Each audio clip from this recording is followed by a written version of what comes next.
Hello, this is BBL Lab, the All British Basketball Podcast, and today I'm with NBA analyst and NBA presenter for Sky Sports, Mooncey. How are you today? I'm great, thank you, my guy. How are you doing?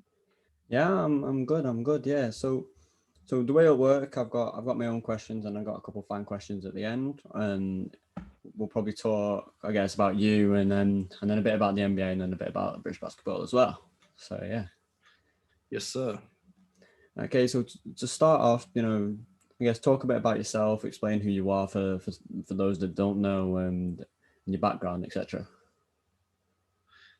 I'm Mo, aka the Hoop Genius. I'm the presenter, analyst, studio analyst, whatever you want to call it, for Sky Sports on the NBA side of things. I do my own little ventures online for Hoop Genius, which is my brand. Just providing some insight and analysis, and I'll do various bits. I do some stuff with NBA 2K. I do a bit with anything going on within the sphere of basketball. I'm somewhat involved in some capacity, I like to think. Yeah, that's what I do, man. I've been into basketball since I can remember. Played growing up, and then went into the media side of things when I got a bit older, and that's that, man. That's the quickest way of saying everything about myself. Okay, so you mentioned growing up playing and then moving over to the media side. How did you make that transition, and what made you make that decision as well? Moving into the media side of basketball. I played as much basketball as I could as I was growing up here in the UK. Got to a fairly decent level. And then, when you get to like 17, 18, you got to really look at what you want to do with your life. And, Yeah. everyone's talking about uni and this and that. But the only thing I really care about is basketball. So I'm looking at it like, cool, let me be honest with myself. I'm never going to make it to the NBA. I'm just not good enough to make it to the NBA. So I've got to say, all right, cool. So if I'm not making it to the NBA, what can I do? Had a few conversations about going and trying out for teams in Europe and stuff like that. But then I looked at it like from, a lifestyle perspective of, if you're a pro player, you're not guaranteed to have a long career. It's hard to make a team and then stay in a team and stay healthy. And then I had a bunch of injuries when I was around 16, 17. So I was looking at how can I still be around the game, even if I'm not playing it. And then I started as a writer for a bunch of sites over in America. So I was, freelance as a NBA writer, just covering the NBA, doing match reports, doing breakdowns of players, doing breakdowns of teams, doing some of the off-court, sneaker side of stuff, the culture side of stuff. And then, I was working as a writer for, a number of years when I was in uni. I went to uni, but I wasn't really going to the lecture. And I don't know, that's bad advice to give you guys, but I was just in uni because my family's pressuring me to get a degree and all of that, but I'm not really paying attention. I'm in my room watching NBA all night, writing about the NBA all day.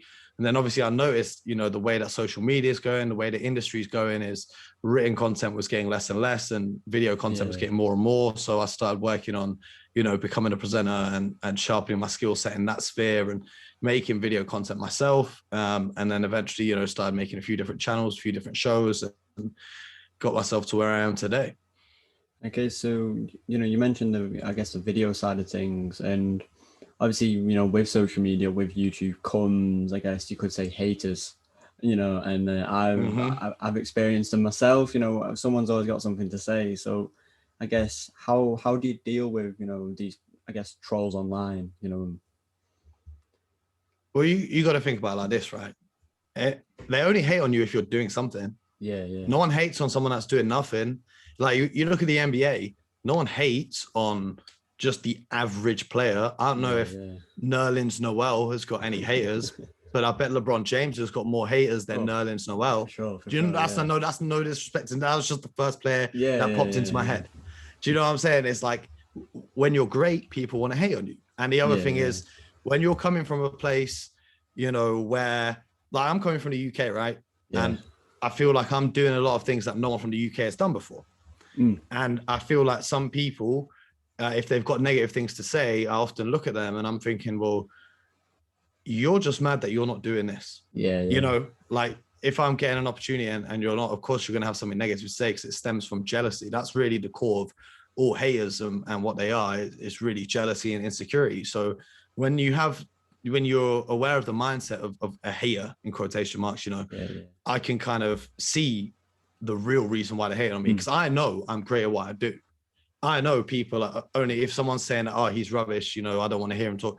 I know I'm great at what I do. There's a reason why I do what I do. Do you know what I'm saying? And I've got, you know, I've got NBA players that tell me I'm great at what I do. I've got executives around the league that think I'm great at what I do. I've got producers of TV networks that think I'm great at what I do. So why would I care what a random Twitter user or Instagram user, most of the time they don't even have a picture of themselves on the profile or their real name. Why would I care what they think? They're not paying my bills. They're not living my life. They don't know me.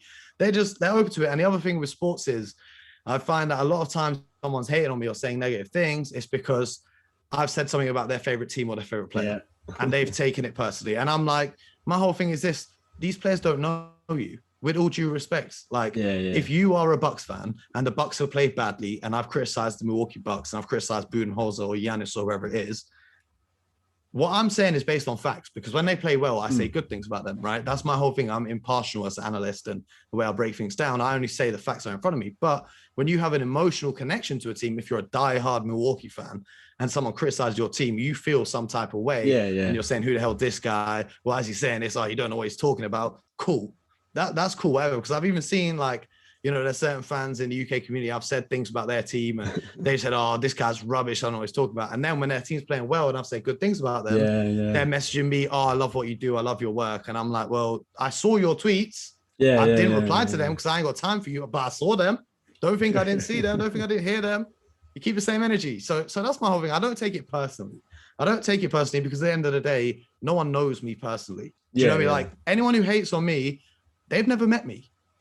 Because if it was someone I knew in real life, they would talk to me in real life. And everyone I know in real life, as far as I'm aware, they don't hate on me. Maybe they do when I'm not there. But if they do that when I'm not there, that says more about them than it does about me. That just means they're cowardly.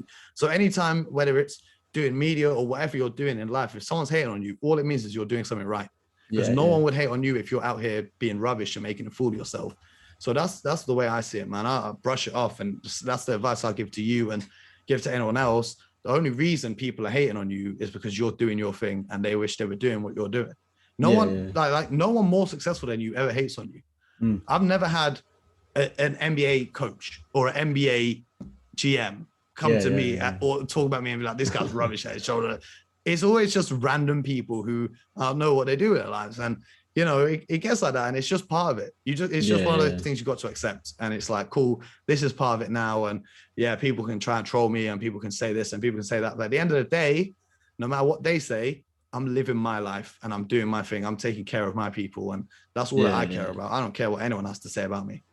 Yeah, well, I guess from my perspective, well, a lot of it really was, I guess, you know, it's just petty school stuff, you know, little comments, but a lot of what if someone's, especially because it's in the UK, it's like, well, what's this guy doing? But a lot of the stuff I'd just say is, well, you do it.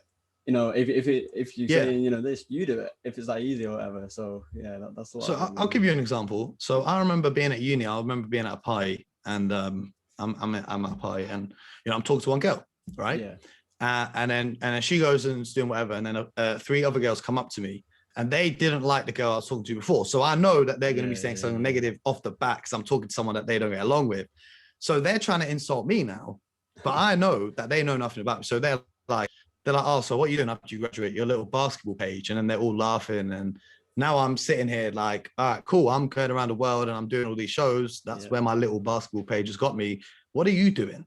Yeah. What are you doing? Could you know what I mean? So my whole thing is about this. I try and be positive in every aspect of life. I try and bring positive energy. You know, the whole saying of, if you've not got something nice to say, don't say it on a personal level. And I keep the good energy around me, and I keep putting out good energy, and I get good energy in return. And that's different to criticizing a player who's played badly, because that's going off the facts of the situation. That's it's never anything personal if I criticize a player. But, I can never hate on you. I can never hate on someone else who's doing their thing because you know what I'm saying? I'm just trying to put good energy out there. If I see someone doing something and I don't think it's good, cool, carry on, like whatever. I might try and help them, but I'm not going to be, this page is rubbish. This podcast is rubbish. I don't have time in my life to keep that negative energy inside me. I keep good energy inside me, and that's why good things happen. That's what I believe. Yeah. Okay, so moving on. So what do you think needs to be done in order for the sport over here to be to get more recognized in the UK? It's an interesting question. You know, I get this question all the time from people. I think first of all, one of the things is it's a process. It's Yeah.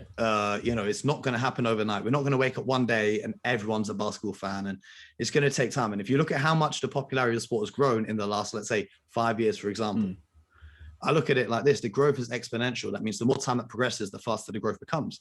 And especially with social media and stuff like that, the sport is getting more and more popular. We just need to keep doing what we're doing, because we're doing as much as we can. You know, in terms of you're doing your podcast and shining a light on the BBL, and I do my shows and I do my YouTube channel, I do my Twitch stream, shining a light on the NBA, and just trying to show the game to as many people as possible. I feel like it's just a question of maintaining that consistency and keep pushing. Like I'm always talking about, the marathon continues.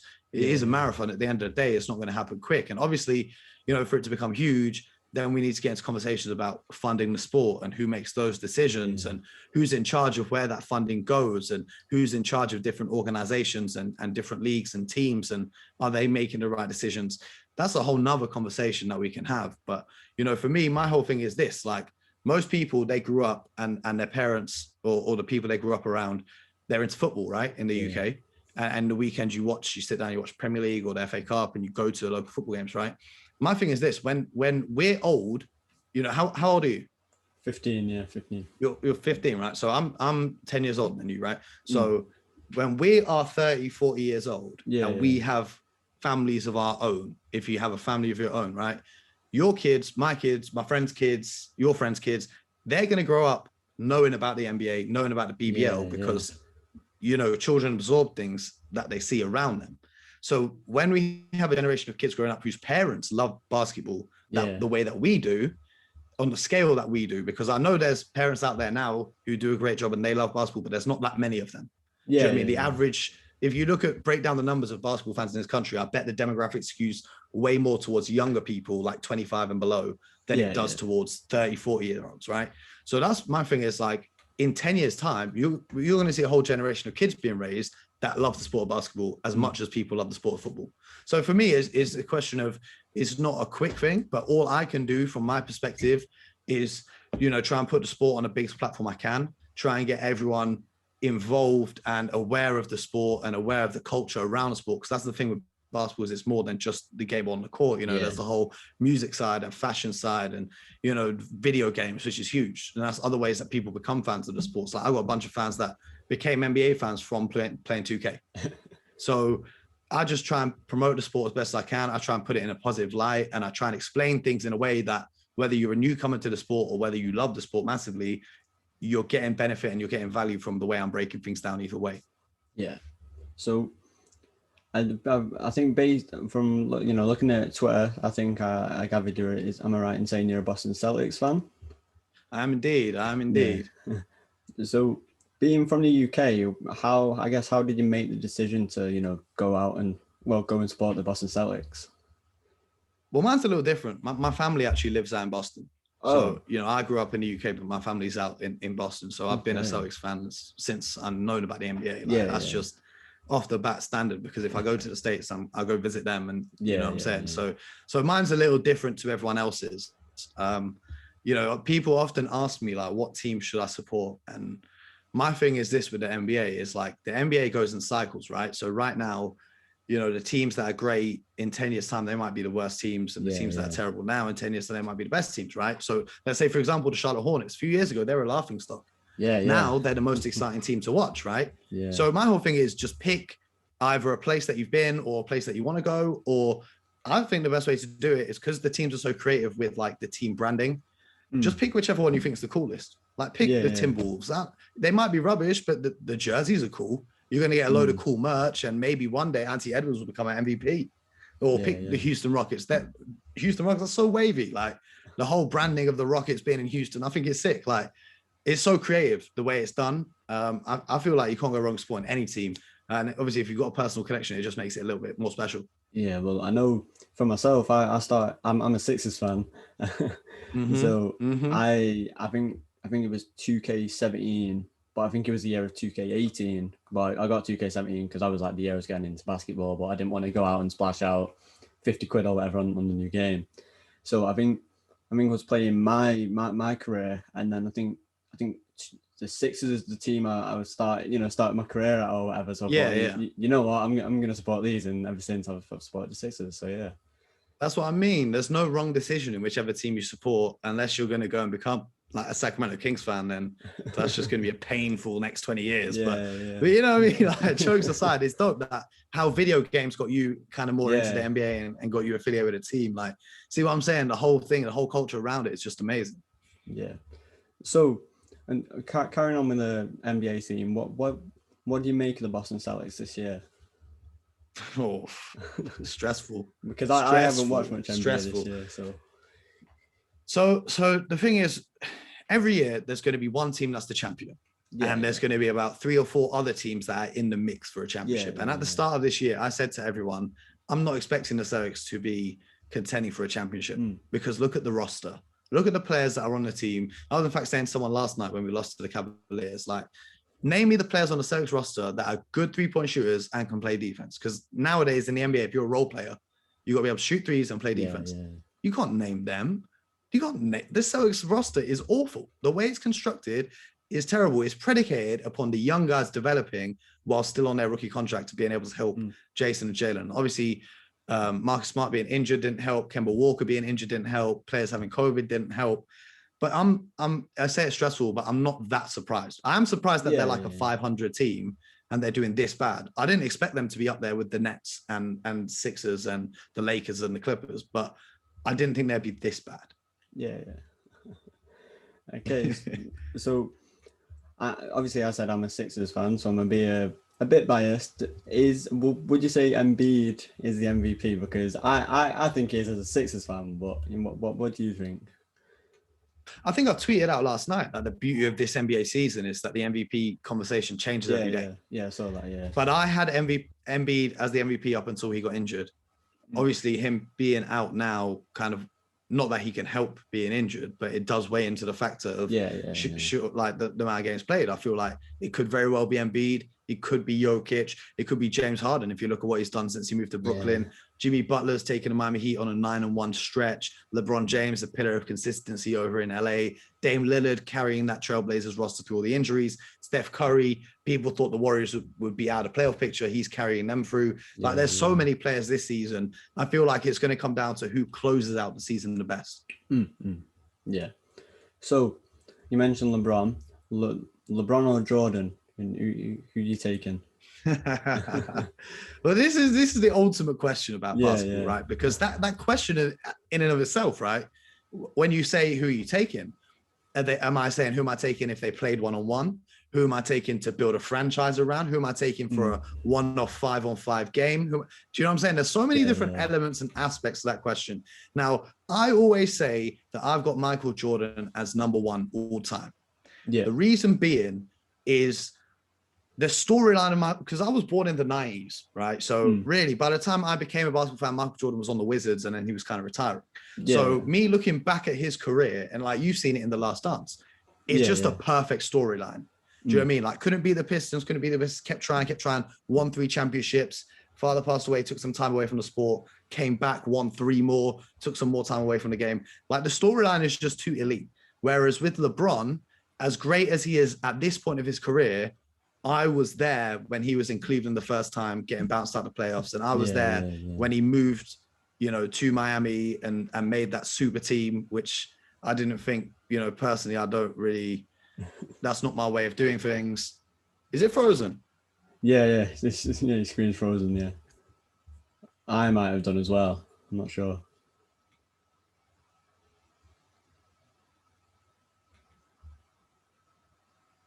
Hello? Ooh.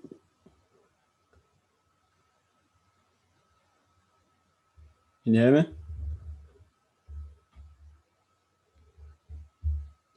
All difficulties. Apologies. Yeah. Where was I? Do you want me to pick up from? What was the last thing you heard before it froze? I think you were just talking about Jordan's career in The Last Dance and growing up, watching LeBron on the Cavs getting bounced out. I think that was where we were.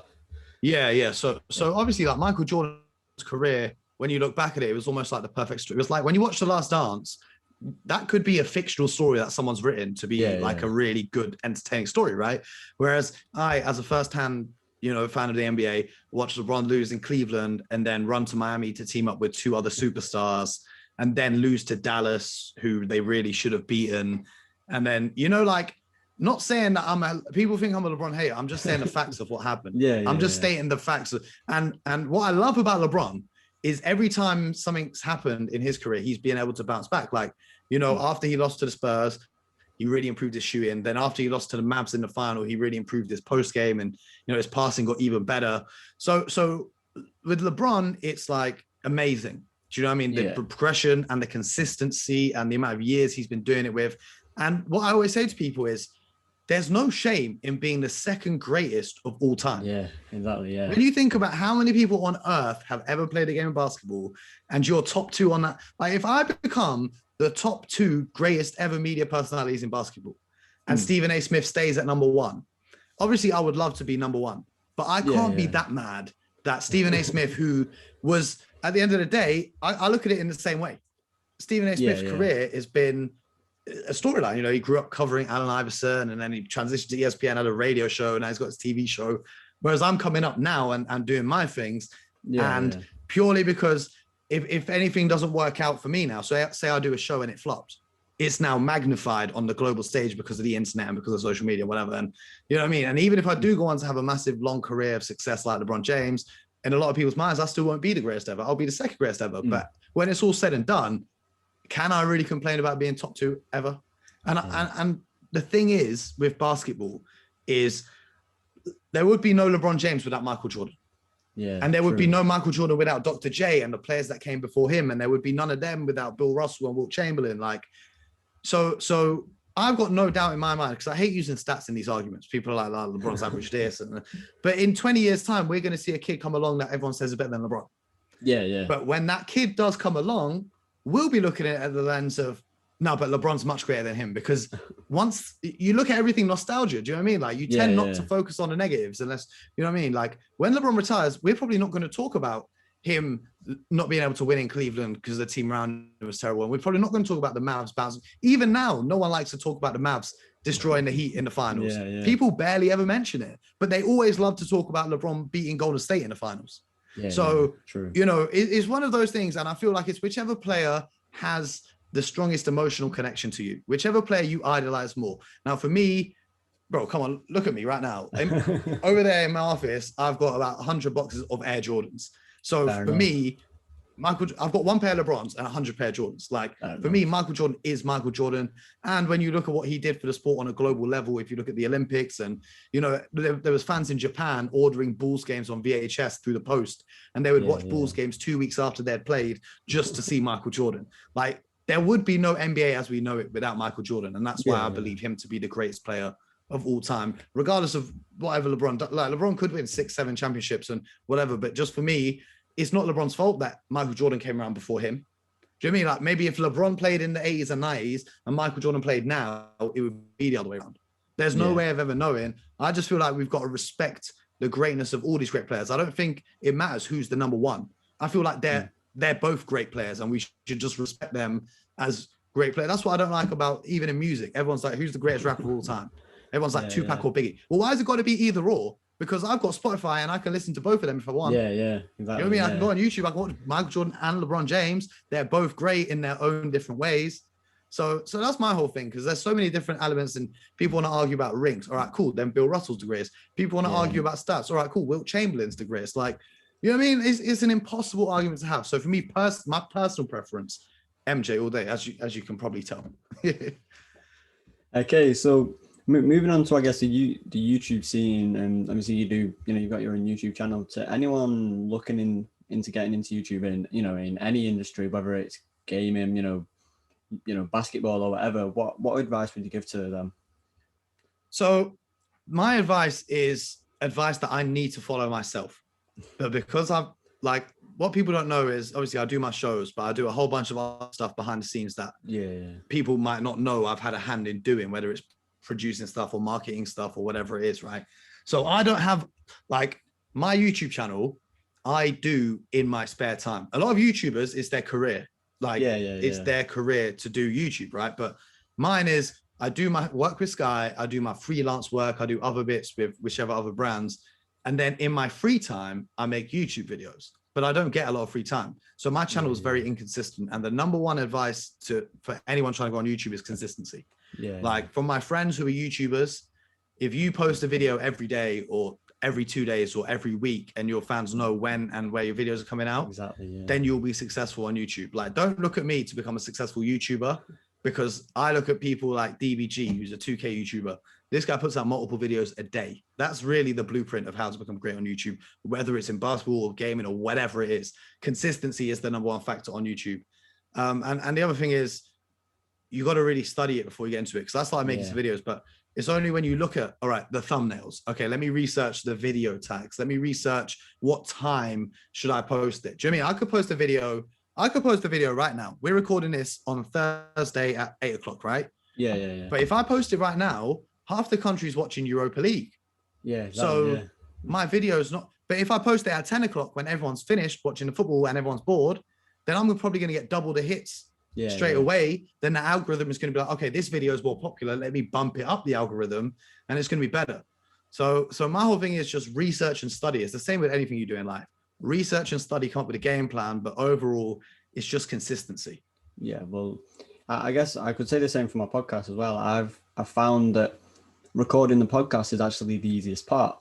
You know, I actually coming on and having this conversation is the easiest part of it all. The hardest part is making sure people know, people know that it's out there, for one, uploading it at the right time, marketing it correctly and arranging it, and that kind of stuff. And so, and like I said, for instance in BBL terms, I might have an episode and I might want to record it on a Sunday evening, or I might want to upload it on a Sunday. But for instance, the final, the trophy finals on the Sunday, so no one's gonna be wanting to listen to my podcast because everyone's watching the final. So it's those. Well, if you did an episode though of a preview of the final and released it on Saturday night, then there's always a way to do these things. Do you know what I mean? It's just, the other thing as well, if your fans know every Monday they're going to get a podcast where you do a roundup of the BBL each week, you will get more listeners on a consistent basis, because they know each week everything they need to know about the weekend in the BBL. They're going to come to you and they're going to get it all in 1 week. That's what I mean, is consistency is really the key. Yeah, exactly. Well, I know, this year, because last year it was on and off. It was, whenever I felt. But this year, I've kind of got into it. For instance, this one will be out next week. We're recording on Thursday. It'll be out next week.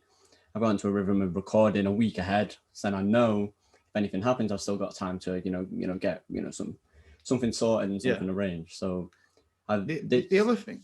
Go on. Sorry. Sorry, I didn't mean to. I just wanted to say one more thing, just while we're on the topic of YouTube. One thing that puts people off, a lot of people, I see they start a channel and then they stop because it hasn't got a lot of followers and it hasn't got a lot of views. One thing people need to know, right? There's two things that people need to know. The first one is, every day when you wake up, you're one upload away from your whole life changing. Yeah, exactly. I got that advice from the guy who founded Link Up TV, the music channel. You can post 100 videos and they might get no views, but it might be video 101 that gets 1 million views. You don't know. The second thing is, you don't know who's watching your videos. You might get 10 views on a video, but one of them might be the producer at a TV network who's looking to hire you to do their show, and they think you've got great knowledge and you're a great presenter. Do you see what I'm saying? Like, I don't have 1 million YouTube subscribers, but someone out there must have seen my YouTube channel and liked what they saw in order to ask me to do this opportunity. If it's just about creating great content, I don't like to look at the numbers. I don't care for the numbers. I could have 1 subscriber, I could have 1 million subscribers, and I would still be doing the same thing. That's my whole thing on it. Is a lot of people get dissuaded by the numbers. They feel, it must not be good because it only got 2,000. Well, I don't care how many views it gets. If I believe it to be good and I'm proud of it, then I don't care. It could get 0 listeners, but I know I've done a great job. And so that way, when I do need to show it to people in the future, it's quality over the numbers.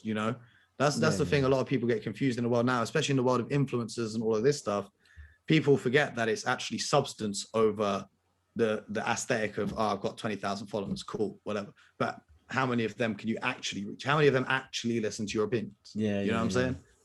Well, with that one video thing, there's one platform that I guess I could emphasize on that more, is TikTok. It's one video could get 1 million views and live on the view page for days and days, and you got 500,000 followers, or 300,000 followers just like that, and you've got Yep. this big fan base, and then you suddenly become a TikToker, you know? That's bro. This one I've been wanting to say. You're one of my favorite pages on TikTok.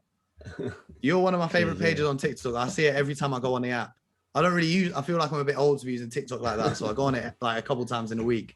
But I love what you do, the consistency of it, and like you're saying, it's great. Like all these new platforms, you just got to stay consistent with it, and it will take off eventually. Yeah, exactly. Well, also with this video thing, I guess I wouldn't say it went viral, but I think it was about 2 years ago now. GB played, I think it was Luxembourg in like a Eurobasket qualifier, but this is when Ovi Soko just came off of Love Island. He wasn't playing, but he was at the game, and I was 13 at the time, and somehow I managed to get an interview with him, and it might have got about 800 views or something. But then when I went back into school, all that, you know, trolling, as I would say, kind of stopped. It was like, whoa, you know, this kid's done this or whatever. So it's one video can change a lot of things. Yeah, and that just goes back to the earlier point of not caring what anyone says, because you've seen firsthand now the people that were hating on you want to be your best friend now because of who they've seen you with. Do you know what I'm saying? Like I've experienced it, you've experienced it. I think everyone's experiencing. It's just human nature now for the average person that you don't really know like that. You got to take the rough with the smooth, and you know. And the thing is, what's great about you is you've been doing this since, like you say, you were 13. So when you get to my age, you're miles ahead of everyone else who's your age, who's at the moment is just living life normal. Do you know what I'm saying? Yeah. So I guess moving on to a more lighthearted topic, who would you say is winning the chip this year? Oh, for me, that depends on the health of Anthony Davis. Yeah, that's key. For me, if Anthony Davis is full strength and LeBron James is full and that roster is at full strength, then I think that the Lakers can win it again. Yeah. However, the Brooklyn Nets have caused a serious problem. Up until the James Harden trade, I had Philly coming out the East. Yeah. And for the first few weeks, I had Philly coming. But what James Harden's done for that team. Oh, he's changed. And the fact that, you know, I'm hearing they might be getting JaVale McGee or another quality big to come in and help their defense. And there's a few other options on the buyout market for some 3-and-D. They're looking really scary. And if they stay healthy, I believe this year's finals will be one of the best, because you're going to have Brooklyn Nets, who are all about offense, and the Lakers, who are the strongest defensive team in the league. And it's going to be, I think, the most exciting finals we've seen since the Warriors and the Cavs 3-1 comeback. Okay. Well, I guess we'll see. We'll see later this year. So, having said that, though, I would love a surprise. Oh, you know, if something mad, imagine the Phoenix Suns get to the finals, or imagine like everyone's forgotten about the Milwaukee Bucks and no one talks about Giannis being the MVP, even though he's putting up MVP numbers. Imagine if it's the Suns and the Bucks this is the beauty of the NBA. Anything can happen. But also because of the way it's done in the 7-game series, it's going to be full of drama. Exactly, whereas, you know, with Champions League, and you get to the Champions League final, and like a few years ago, it was like Liverpool and Tottenham. Yeah. I didn't even watch that. I don't want to watch Tottenham in a Champions League final. Yeah. Do you know what I mean? But because of the dynamic of a 7-game series and the back and forth and all the off-court drama, the on-court drama, and the tactics, it's like a chess match. So either way, it's going to be entertaining. And, you know, at the moment, like with the health and safety and all of that stuff that's going on, I just can't wait to see the finals. Yeah. So final question, a fan question. What made you want to start YouTube, or, you know, what was the plan always to become a presenter or an analyst? The plan was to play in the NBA. The plan was to deliver the Boston Celtics their 18th, 19th, and 20th championships and go into the Hall of Fame and, you know, be the new Kevin Garnett. But obviously plan A didn't work. Then the plan, my whole thing was, I want to be around basketball. Now, whether I'm a coach, whether I'm, you know, in a film room working for an NBA team, whether I'm like an assistant general manager, I just happened to find that my personality and the way that I can break things down is well suited to the media. Well, you know, at least that's what I think, and the people that hire me think. You know, I just feel like being the voice that I am and having the knowledge that I have, but also the personality, because a lot of people can talk about basketball, but can they do it and make people laugh? Can they do it and provide insight? And the other thing is, what makes me different to most people is through my relationships with general managers and agents and all these other people, I understand the business of basketball very well. So I understand the reason that certain moves happen, and it's not always because of on the court. I understand all that side of the game. And because of my exactly. friendships with players in the NBA as well, I believe when I do talk to NBA players, it's coming from a different perspective of the media generally is kind of 40-year-old, you know, with all due respect, white blokes that, you know, did a journalism degree. And whereas I'm bringing, bro, you see me on TV wearing a hoodie. Like no one's done this before. Exactly, What I'm trying to do is I'm trying to break down barriers and show people. Like I could go and become a video scout for the Miami Heat or whatever, like Eric Spoelstra did, and work his way up to head coach. But what I'm trying to do is show kids growing up that they can do whatever they want and they can do it without having to change themselves to fit into society. So I go on the shows and I talk, I'll wear hoodies, I'll wear whatever I want, I'll wear sneakers, and I'll talk how I talk with my friends. I'm still at the same time delivering insight, delivering analysis, delivering great presentation. So that's what my whole thing now is. I didn't even realize it until I got started, was the impact that I can have on people that I might not even be aware about. You know, I had someone message me like after my first few YouTube videos, and they're like, look, my kids are mad young, but I've showed them your YouTube videos and I've just showed them like, you know, that they can do anything they want to do. Because back when I started this, everyone thought I was nuts. You know, when I go back 10 years and I told everyone I'm going to be working in, but everyone thought I was crazy, like legitimately thought I was insane to be saying all of this. But now that it's happening, everyone's, oh, I believed in you from the very beginning. Because back when I was doing this, Sky Sports didn't have a show about the NBA. Do you know what I mean? There was no heat check, and there wasn't many YouTubers from the UK talking about NBA and all of that. So my whole thing is like, I just want to use my career as an example to show anyone that if they love something enough and they work hard enough, whether it's basketball, whether it's, I don't know, becoming a pilot or, you know, becoming a singer. If you work hard enough and put enough hours in, then you can do anything that you want to do. That's my whole thing is, you know, obviously I want to be the best. I'm a compare. Like I started off as an athlete. I want to be the best. I want to be the biggest and all of this, all of that. But really the best part of what I do is when I have young people, you know, like yourself reaching out to me saying, I want to ask you a few questions about your career. That's the shit that makes me feel, I don't know if I can swear on whatnot, but that's what makes me proud to do what I do. You know, I can have everyone comment on my Instagram, like, yeah, you're sick, right. But what makes me feel good is knowing that I'm having a positive impact on other young people. Because when I was a young person, I didn't really have anyone as like a positive role model to look up to that could give me advice and could set a path and could kick doors down for me to walk into. Do you know what I'm saying? My friends who were older or the people that I was around when I was young, they weren't doing anything like this. They didn't give me, they didn't set an example for me. I've had to come and do this myself.